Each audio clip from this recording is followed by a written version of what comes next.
আসসালামু আলাইকুম।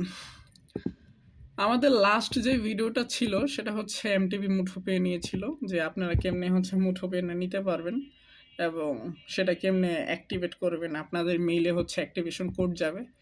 তারপর সেট আপ করার পর কেমনে হচ্ছে পেমেন্ট করবেন, কি কি চ্যানেল থেকে পেমেন্ট হবে, যে Apple pay, Google pay, NPSB, visa master, union pay এবং টাকা পে। এগুলো যেসব এনএফসি সাপোর্টেড কার্ড আছে সেগুলো দিয়ে হচ্ছে আপনি ইজিলি হচ্ছে পেমেন্টগুলো করতে পারতেছেন। আমাদের পূর্বের ভিডিও যেটা চ্যানেলে আছে দেখতেই পারতেছেন, আমরা কিন্তু এগুলো সব প্রুফ দিয়ে হচ্ছে শো করছি যে কেমনে হচ্ছে পেমেন্টগুলো করবেন এবং সবগুলো পেমেন্টই কিন্তু প্রায় হয়েছে। এবং লাস্টে হচ্ছে হালকা ইনফরমেশন দিছে, আজকে সেই ইনফরমেশনটা একটু বাড়তি দিব আর কি। প্রথমের প্রথমে আমরা যে জিনিসটা হচ্ছে দেখাবো সেটা হচ্ছে কি, যে আপনি কোন কোন অ্যাকাউন্ট থেকে হচ্ছে কোন কোন অ্যাকাউন্ট করে মিউচুয়াল ট্রাস্ট ব্যাংক বা এমটিভি থেকে এই সফট পজ নিতে পারেন। একটা হচ্ছে কারেন্ট, একটা পিআরএ। ঠিক আছে, কারেন্ট অ্যাকাউন্ট খোলার জন্য কী কী লাগতেছে, এই যে ট্রেড লাইসেন্স লাগতেছে, এনআইডি, টিন এবং ইউটিলিটি ইত্যাদি যেসব নর্মাল ডকুমেন্ট এবং নমিনির আর কি ডকুমেন্টস লাগতেছে। নমিনেট ডকুমেন্ট বলতে এনআইডি এবং পিক। এটার সাথে পাইতেছেন বাংলা কিউআর, সফট পজ আর হচ্ছে ফিজিক্যাল পজ। আপনারা চাইলে নিতে পারবেন। ফিজিক্যাল পজটা এক্সেপশন, কারণ এটা নিতে গেলে অবশ্যই আপনার একটা ফিজিক্যাল এরিয়া থাকা লাগবে, অর্থাৎ সব থাকা লাগবে। কিন্তু সফট পজ বা বাংলা কিউআরের জন্য আপনার সেটা বাধ্যবাধকতা তেমন হিসেবে নাই। অ্যাকাউন্টের লিমিট আপনি মিনিমাম 30 লাখ পাচ্ছেন কারেন্ট অ্যাকাউন্টে। আপনার বিজনেসের উপর ভিত্তি করে সেটা কম বেশি হবে। এবং এখানে ট্রানজ্যাকশনের লিমিটও কিন্তু আপনি হাই পাইতেছেন। কিছু কিছু যেরকম এমএফএসরা নির্দিষ্ট করে দেয়, যেরকম হচ্ছে 1 থেকে 10,000 ডেইলি হচ্ছে একটা লিমিট থাকে, সেইটা আলাদা বিষয়। বাট আপনি হচ্ছে এগুলো কিন্তু অনেকখান থেকেই হচ্ছে অনেক পেমেন্টই আর কি নিতে পারবেন, লাখখানিক ডেইলি হোক, সমস্যা নেই। আর পিআরএ অ্যাকাউন্টের ক্ষেত্রে আমরা যদি বলি, সেটা হচ্ছে আপনার ট্রেড লাইসেন্সটা লাগতেছে না, অনেকের ট্রেড লাইসেন্স থাকে না, তখন কিন্তু তারা এই জিনিসটা অ্যাপ্লাই করতে হবে। বাট আপনি এই পিআর অ্যাকাউন্ট করতে গেলে অবশ্যই তাদের বুঝাইতে হবে যে আপনার কেন এই পিআর অ্যাকাউন্টের দরকার আছে। অবশ্যই একটা বিজনেসের হচ্ছে বিষয় বলা লাগবে।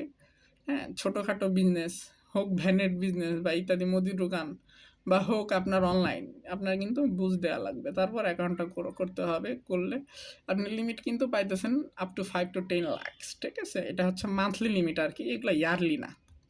এই লিমিটগুলো মান্থলি আর কি। তারপরে ফিস পার ট্রানজ্যাকশন এখানে বাংলা একেবারে 0.8, সফট পজে 1.1, আর ফিজিক্যাল নিতে পারবেন না পজ মেশিন যেটা। আর এইখানে কিন্তু 1%, 1.3 কারেন্টের ক্ষেত্রে বলি নাই আর কি। তারপর ট্রানজ্যাকশন লিমিট হচ্ছে ডেইলি 5 থেকে 10,000 বাংলা কিউআরে, শুধুমাত্র পিআরএ এটা। ঠিক আছে, এটা এরকম না যে পার এমএফএসে 10,000 টাকা ম্যাক্সিমাম, এরকম না। ঠিক আছে, এইখানের ক্ষেত্রে এটা অ্যাপ্লিকেবল যে একজন ব্যক্তি সর্বোচ্চ 10,000 টাকা পাঠাইতে পারবে। মানে একজন ব্যক্তি যেরকম বিকাশ থেকে পাঠালো 10,000 টাকা পাঠাইলো, কিন্তু অন্যরাও কিন্তু আবার বিকাশ থেকে এরকম করে 10,000 টাকা পাঠাইতে পারবে। মানে এখানে আপনি লাখখানিক লিমিট পাইতেছেন ইস্যু নাই, কিন্তু এখানে কিন্তু 10,000 টাকা সর্বোচ্চ বলতে গেলে লিমিট থাকতেছে। সফট পজের মধ্যে বেশি লিমিট পাবেন না, তবে কমও না, মানে ভালো অ্যামাউন্ট পাবেন, 20,000-এর উপরে আশা করা যায়। ফিজিক্যাল পাইতেছেন না, আগেই বলা হয়েছে। এখানে আমরা যদি চার্জেসের কথা বলি, তাহলে হইতেছে আপনারা এই অ্যাকাউন্টের মধ্যে একটা কিছু ফিক্সড চার্জ থাকে। যদি ডেবিট কার্ড নেন তাহলে 920 টাকা yearly charge, SMS alert charge তো দিতেই হবে 345 টাকা, নাইলে হচ্ছে কোনো অ্যালার্টই পাবেন না। আর এক্সট্রা 300 টাকা লাগতে পারে বা নাও লাগতে পারে মেনটেনেন্স চার্জ হিসেবে। পিআর অ্যাকাউন্টের ক্ষেত্রে 25,000 টাকা যদি আপনি হচ্ছে মেনটেন করেন ব্যালেন্সটা সম্ভবত ইয়ারলি, তাইলে হচ্ছে এই মেনটেনেন্স চার্জ লাগতেছে না। কারেন্ট অ্যাকাউন্টের ক্ষেত্রে মেনটেনেন্স চার্জ না থাকারই সম্ভবত কথা, কিন্তু একটা মেনটেনেন্স চার্জটা আসলে বড় সড়ো অ্যাকাউন্টের ক্ষেত্রে লাগে ওই ট্যাক্স হিসেবে, যেরকম 10 লাখ টাকায় 150 টাকা, এরকম হিসাবে আর কি এই ট্যাক্সগুলো হচ্ছে চার্জ হিসেবে লাগে।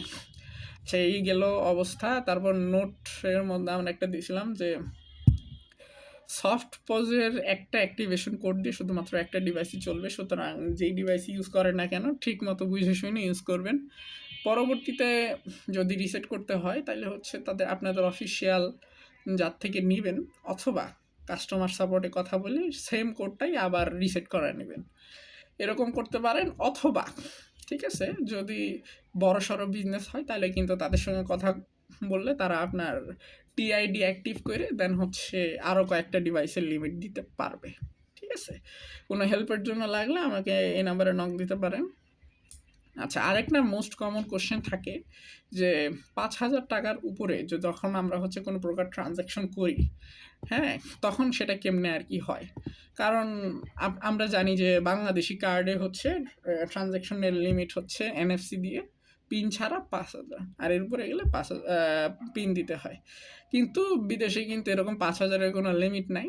অর্থাৎ আপনি বিদেশি কার্ড দিয়ে ইউজ করলে কিন্তু একবারে নরমালি ইউজ করতে পারতেছেন। এখানে আমরা একটা ভিডিও করে দেখাইছি, আপনারা ইজিলি দেখতে পারবেন। মানে যেরকম একটা ইনভয়েস ক্রিয়েট করে হচ্ছে পেমেন্ট করা হইলো, একটা বাংলাদেশি কার্ড দিয়ে ৫,০০০ টাকার নিচে একদম ইজিলি হচ্ছে পেমেন্ট হয়ে গেল। ঠিক আছে, এখন ৫,০০০ টাকার উপরে গেলে তখন কি হবে যে, আচ্ছা এখানে একটা জিনিস বলে দিই যে M20, ঠিক আছে, এই জিনিসটা হচ্ছে ট্রানজ্যাকশন আইডি। এখানে কিন্তু অনেক সময় বোঝা যায় না যে কোনটা হচ্ছে ট্রানজ্যাকশন আইডি আর কোনটা নাই ইত্যাদি। এই জন্য আর কি ইজির জন্য বুঝাই দিলাম। মার্চেন্ট পাসপোর্ট জানলে আপনার কিছু কাজ করতে পারবেন, যেরকম রিফান্ড বা ইত্যাদি। তখন এই মার্চেন্টের কি জানলে ট্রানজ্যাকশন আইডিটা ইউজ করে আপনারা হচ্ছে পেমেন্ট সাকসেস করতে পারবেন, মানে রিফান্ড করতে পারবেন আর কি। আচ্ছা, এখানে আমরা এখন ৫,০০০-এর উপর একটা অ্যামাউন্ট বসাই, ৫,০০০ টাকা। তখন কি হয়, আমরা যখন এখানে কার্ডটা টাচ করাবো বাংলাদেশি কার্ড, তখন হচ্ছে এখানে অটোমেটিক একটা পিন দেওয়ার পপ শো হবে, যেখানে আপনি ম্যানুয়ালি হচ্ছে পিনটা দিবেন 4 ডিজিটের, এবং কনফার্ম দিলে তখন হচ্ছে পিন এবং অ্যাকাউন্ট ব্যালেন্স অনুযায়ী সাকসেস বা ইরর আসবে। অর্থাৎ ৫,০০০-এর উপরে গেলে আপনার অটোমেটিক একটা পিনের পোর্টাল ওপেন হবে, সেখানে পিন দেওয়া লাগবে। আপাতত সিকিউরিটি রিজনে সম্ভবত দেখাইতেছে না, ব্ল্যাঙ্ক করা আর কি, স্ক্রিন শেয়ারের কারণে। আচ্ছা, এইগুলো হচ্ছে আপনাদের মুঠোপের হিসাব। তারপরে আরও কিছু অ্যাকাউন্ট সম্পর্কে কিছু এক্সটার্নাল ইনফরমেশন, যেরকম এমটিবিতে যদি আপনারা অ্যাকাউন্ট করেন তাহলে কিন্তু ইন্টারনেট ব্যাঙ্কিং আপনার আলাদাভাবে অ্যাক্টিভ করা লাগবে ফর্মে সিগনেচার করে, মানে কারেন্ট অ্যাকাউন্টের ক্ষেত্রে আর কি, শুধুমাত্র কারেন্ট এবং রিটেল।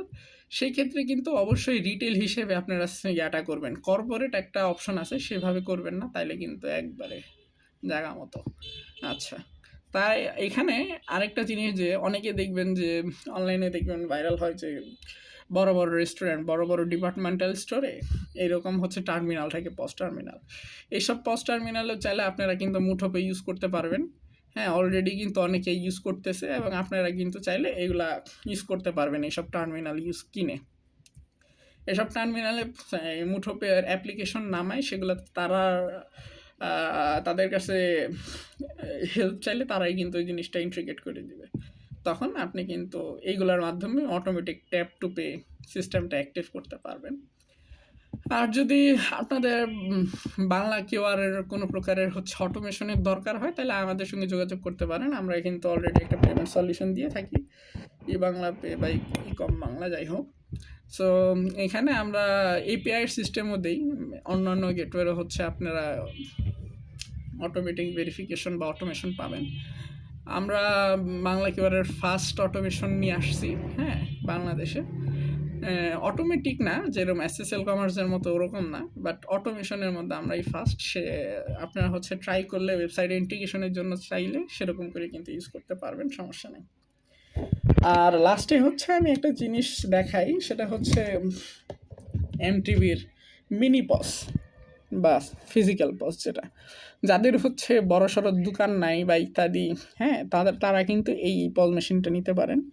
এই পজ মেশিনটা কিছুটা দেখতে এরকম কিউট, ফোনের মতোই। হ্যাঁ, এখানে আপনি শুরুতেই একটা বাংলা কিউআর পাবেন, বাংলা কিউআরও পেমেন্ট নিতে পারবেন। দেখতে কিছুটা এরকম ফোনের মতোই দেখতে।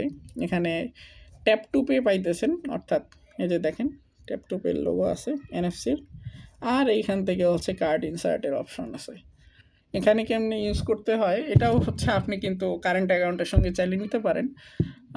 ফিজিক্যাল শপ থাকলে আপনারা নিতে পারবেন। এই যে দেখেন এখানে আমরা যেরকম এই 1 টাকার একটা ট্রানজ্যাকশন যদি করি, হ্যাঁ, এই যে এখানে কার্ড মনে করেন আমি ঢুকাইলাম, কার্ড ঢুকাইলে পিন দরকার হবে, নাইলে দরকার হবে না। এই যে ওকে দিলাম, পিনটা হচ্ছে দিয়ে নেই,